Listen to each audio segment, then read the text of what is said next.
você colocou de leve o dedo na ferida. Qual que é a real sobre o Luan? Não entendi, porque a única coisa que eu falei sobre o Luan foi um elogio que ele foi bem no jogo. Eu não entendi qual é a ferida. Não, pelos comentários. Comentários assim, de quem? Comentários da imprensa, análise. Eu não analiso o comentário da imprensa. O que vale é a minha análise sobre o atleta dentro do campo. Questão física, fora de Jogou campo. bem hoje fisicamente, foi bem. Acabei de fazer um elogio, não entendi ferida da tua parte. Acho que você que tem que curar as suas feridas. Teve uma dificuldade inicial na temporada que foi perder muitos laterais de uma vez Sim. só, né? Os lados direitos e o Wellington logo depois. E hoje você termina um jogo com dois laterais que chegaram, meio que o Natan por acaso estava ali, você mandou voltar, o Patrick voltou de um título, podia ganhar um mês de férias, de descanso, aí você trouxe pela falta de jogadores, os dois fazem 2 assistências para 2 gols. Queria que você falasse assim, como que nesse momento de dificuldade acaba surgindo a oportunidade no futebol para alguns jogadores mostrarem que tem condições? Eu acho que o Natan, principalmente o mérito da direção em trazê-lo, num momento em que a gente só tinha o Orejuela, né? E infelizmente aconteceu do Orejuela se machucar. E o Natan vem, acho que os dois laterais vem jogando muito bem. O Caio, impressionante a parte física, a recuperação, recomposição dos dois. Hoje o Natan até ofensivamente, o próprio Caio criaram boas jogadas. Eu acho que destacaria os dois como boas participações na partida. Acho que foram fundamentais, dão muita amplitude, muita velocidade. Perde-se um pouco em jogo combinado, mas ganha-se muito em ataque ao espaço. O Caio, principalmente, que tem o drible, né? E o Natan no arrasto, na força, partindo por dentro, como foi o lance que originou a falta, posteriormente o ganho da bola dentro de cabeça e que a gente fez o gol. Então, grata surpresa, os dois jogando bem nessa função. Você me perguntou mais também entrou. o Patrick entrou muito bem, fiquei muito feliz, porque eu sei que ele bate muito bem na bola, então quando dá a falta, nós já tínhamos perdido o Rato e Nestor, que eram os dois batedores. Eu pedi para ele atravessar e bater, e fez uma belíssima cobrança, bola rápida, de muita velocidade, né? Deu ao Caldeira a chance de marcar seu gol também. Ele já é um lateral diferente, de mais construção. Naquele momento nós abrimos o Pedrinho um pouco mais para dar profundidade e o Patrick para construir um pouco mais por trás e deixar de ter contragolpes, né? Deixar de sofrer contragolpes, que eles trocaram 2 velocistas já no final. Fico feliz também pela participação dele. Ele foi um pedido que eu fiz pela ausência do Wellington e que vai ficar com a gente. É sempre bom você ter 3 jogadores, sendo que no mínimo um seja da base. No nosso caso são 2 da base, né? Sim. O Wellington e o Patrick vai continuar trabalhando com a gente. Deixa eu aproveitar para te perguntar a respeito desse lance da falta, porque aconteceu uma coisa inusitada, né? No momento que gera-se a falta, a torcida imediatamente grita seu nome para a cobrança. Queria que você pudesse comentar esse carinho do torcedor São Paulino aqui de Sorocaba também. Essa é uma das poucas saudades que eu também tenho como atleta de futebol, para ser sincero com vocês. Que é bater falta, que é sempre prazeroso, gostoso, repetição, treinamento, né? Eu já tive uma lesão agora na perna esse ano passado, de tanto cruzar a bola para eles, para treiná-los em cabeceio e finalização. Já não tenho mais também treinado tanto, nem tenho mais a mesma precisão, mas era um lance que era especial, acho que, para o torcedor. Então sempre tem uma falta ali perto, mas hoje nós temos aí outros que podem exercer bem melhor do que eu essa função. Rogério, em cima de bola parada também, eu me recordo de você ter citado em alguma coletiva no ano passado a importância dessa ferramenta. Cerca de 40% dos gols saem, de modo geral, nas principais ligas, de bola parada, num futebol tão detalhado. Você tem o Wellington Rato, que cada vez se mostra mais importante no seu time. Qual é o tamanho do ganho, estatístico até, que o seu time deve ter na temporada com um cara tão bom de bola parada na assistência? A bola parada tem que ser muito trabalhada, e o Charles tem trabalhado muito com os jogadores. Eu sempre dou aqueles 20 minutos antes de começar o treino, onde eu vou trabalhar finalizações, jogadas, combinações de jogada, e ele pega alguns jogadores diferentes para fazer essa marcação de escanteio nossa, marcação de ponto de saída, mas é essencial, sem dúvida nenhuma, que você tenha um grande batedor. Então, assim, é importante a entrada dos jogadores, você ter bons cabeceadores, jogadores altos, jogadores que atacam a bola, né? Seja ela em primeiro ou segundo pau, onde a gente decide, ou uma bola vindo de trás, em 2 tempos, mas também é fundamental. Sem dúvida, o Rato tem sido essencial. Para mim, talvez, o jogador que mais entrega desde a contratação, porque ele tem decidido muito o jogo nesse aspecto, além de ser um jogador muito bom, com a bola rolando, um cara que compete muito, que vem muito de fora para dentro, que ajuda muito na recomposição. é um dos grandes jogadores, jogador fundamental para a gente. Qual a sua estratégia, Rogério, para essas últimas 2 rodadas da primeira fase? É aí com o pé fundo no acelerador, porque é importante obter a melhor campanha ou o maior número de pontos para ter a vantagem do mando aí contra os principais rivais, ou você vai ter que administrar elenco fisicamente? Não, eu acredito que para essas últimas 2 nós vamos com o que nós temos de melhor.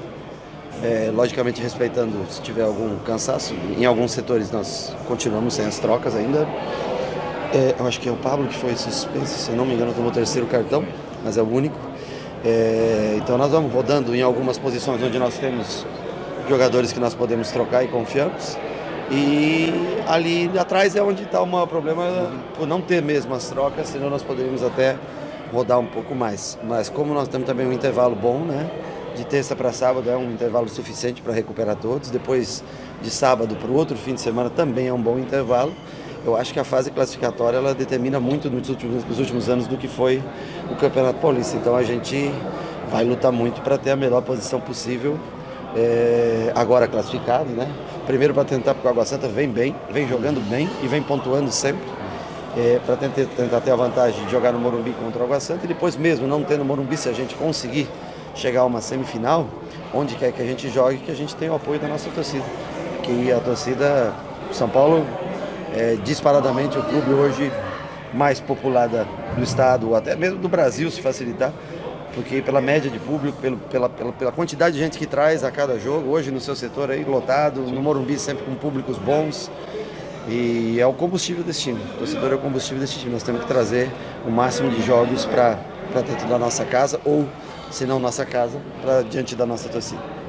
Rogério, agora com relação, né, o São Paulo retorna ao posto de melhor ataque do Campeonato Paulista. É claro que falar individualmente de um atleta, a gente acaba fugindo de um contexto, de um conjunto que está funcionando. Mas queria que você falasse sobre o Galopo, né? Já o 7º gol dele no Campeonato Paulista, um jogador que mostra já uma adaptação muito rápida para esse ano de 2023, jogando cada vez mais perto do gol. Então eu queria que você falasse como foi o seu trabalho para deixar ele mais perto do gol e ele agora correspondendo. Eu acho que ele vem exercendo uma função que eu acho que é a que ele melhor se adapta. Isso, trabalhando, treinamentos, ele consegue executar essa função e, como eu falo, ele é um cara que empurra a bola para dentro do gol. Ele quer seja um gol fácil, quer seja um gol de pênalti bem batido, quer seja um golaço como foi contra o Red Bull, né? Aquele gol bonito que ele fez. E jogador que tem gol tem que estar sempre mais próximo. Ele vem cada vez colaborando mais na marcação. Eu falo que ele, para jogar mais atrás, ele tem um pouquinho de dificuldade no sentido de posicionamento, mas jogando nessa função é um jogador que rende bastante e tem ajudado a gente com gols, com jogo combinado. Eu acho que essa linha ele, Luciano e Rato, ela vem jogando muito bem. Hoje o Luan fez uma boa partida, a se destacar positivamente a participação do Luan. E os laterais que me deram muita profundidade no dia de hoje. Rogério, você, olhando de fora, a campanha desse ano começa a ficar parecida em algum termo com a do ano passado. No começo mais tranquilo, depois o time engrena, começa a fazer gols, passa a ser o vice-líder, porque o Palmeiras também disparou no ano passado. Sim. Internamente, você também está enxergando o grupo você também vê uma evolução parecida, até para chegar e performar na semifinal e nas quartas, como vocês conseguiram? Eu repito o que eu disse para você, eu acho que para a gente performar melhor, eu acho que o mês de março até é um mês que ele pode ter 2 ou 3 jogos. É muito esquisito você dizer que você jogou até agora 10 jogos desde que começou o ano, que abril você tem 9 jogos marcados por 4 competições diferentes se você chegar à final do Campeonato Paulista, e que março você só tem 3 jogos. Né? Acho que isso é uma falta de equilíbrio total, é isso que ocasiona às vezes muita lesão, a falta de distribuição melhor de calendário, mas nós precisamos, da volta de opções. Nós precisamos ter mais um lateral esquerdo, nós precisamos ter mais um lateral direito, nós precisamos ter no mínimo mais um zagueiro à disposição, nós precisamos mais um atacante para que Caleri e Luciano não tenham que ficar até o final do jogo, todos os jogos, como foi hoje, os 2 cansados. Então, assim, é necessário que David, que Erisson, os que tem lesão muscular principalmente, né? Wellington, Arboleda, o Diego já é um caso mais cirúrgico, que pode ser que demore um pouco mais, mas um Igor Vinícius ou um Rafinha. Se esses 4, 5 jogadores estiverem à disposição, com tempo de treinamento que dê para incorporar a parte física até a data das quartas de final, eu acho que a gente aí começa a ter um time que briga mais por posições e consegue ter mais alternativas de jogo, né? para jogos decisivos. E eu acho que vai ser muito importante também quando começar o mês de abril. Espero que a gente, não é fácil, é difícil chegar, porque você vai enfrentar os grandes numa semifinal. Se você conseguir passar, eu acho que duas equipes aí se destacam muito, que, na minha opinião, que não são... O Red Bull é uma coisa já normal, né? Mas São Bernardo e Água Santa, para mim, são duas equipes que vão dar muito trabalho tanto para Palmeiras quanto para São Paulo numa eventual quartas de final. E começa a Sul-Americana, começa a Copa do Brasil, começa Brasileiro, e aí sim vai ser muito importante você ter a volta desses jogadores para rodar de 3 em 3 dias, 4 em 4 dias esse elenco, porque aí você consegue ter jogadores descansados, dar ritmo para todos e competir em todas as frentes que a gente vai ter. Rogério, já que você colocou de leve o dedo na ferida, qual que é a real sobre o Luan?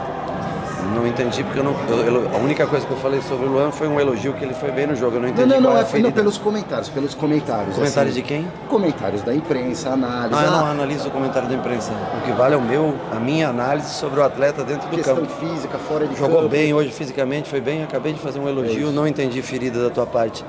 Acho que você que tem que curar as suas feridas. Rogério, eu queria que você pudesse comentar para nós o quão especial foi ter o Alisson hoje de volta, sem entrar nos méritos. Não, muito legal. Mas para você e para todo o elenco, quão especial foi ter ele de volta? Eu fiquei feliz que já no último jogo eu tentei levar o Alisson para o jogo. Ele não se sentia confortável para entrar. E aí eu expliquei para ele que eu não poderia levar um jogador para o banco sem... Porque aí eu preciso de um atacante. Eu não ponho ele, o torcedor vai achar... Pô, o cara tinha um atacante, pois... Então nós conversamos e eu senti ele mais feliz e mais confiante para esse jogo, e eu queria dar alguns minutos para ele, até para ele voltar a se sentir melhor, mas é um jogador que a gente precisa para a temporada, né? E eu fiquei feliz que ele participa até diretamente do segundo gol, onde ele bate a falta e ela dá o rebote, e o Natan joga para dar com o gol do Pedrinho. Ele é um jogador que faz muito bem, mas parecido... perna contrária, mas parecido com o Rato, ele faz bem aquela função de completar o terceiro homem de meio campo, né? Taticamente são dois jogadores bastante importantes, então naturalmente ele é um jogador que, ganhando ritmo, ele é uma opção que agrada bastante a gente. Eu fico feliz por uma vitória pessoal dele, eu fico muito feliz dele estar de volta. Hoje vai fechar, gente. Rogério, você falou da volta de alguns jogadores, possivelmente passando nas quartas de final, com o time já classificado. Alguma chance de a gente ver alguns jogadores aí em transição nessas partidas, as duas partidas do Paulistão? Eu acho que para essa próxima nenhum vai estar... Eu acho que estão todos numa transição para vir treinar com o elenco principal. Estão com o preparador físico fazendo transição. Eu acho que não haverá tempo para esse jogo contra o São Bernardo. Nós não temos tempo para trazer ninguém para preparação. Já para o jogo do Botafogo, como tem um espaçamento de 7, 8 dias, né? E aí eu consigo talvez vislumbrar a possibilidade de utilizar algum deles no jogo do Botafogo. Mas para esse jogo, de tudo que nós temos, aí o Alisson voltando, eu acho que é uma participação que foi hoje uma primeira, mas tanto o Igor... A Rafinha não começou transição, Diego ainda eu acho que vai mais tempo, a Arboleda ainda não começou uma transição, começou acho que uma transição no campo, tem um dia de transição, os outros começaram a correr a volta, mas eu ainda, para esse jogo contra o São Bernardo, eu não espero nenhuma volta. Para o jogo do Botafogo, eu acho que aí sim, e para o pós-jogo do Botafogo, por mais uma semana, aí a gente pode ter mais gente para as quartas de final. Valeu, gente. Valeu pela moral aqui também.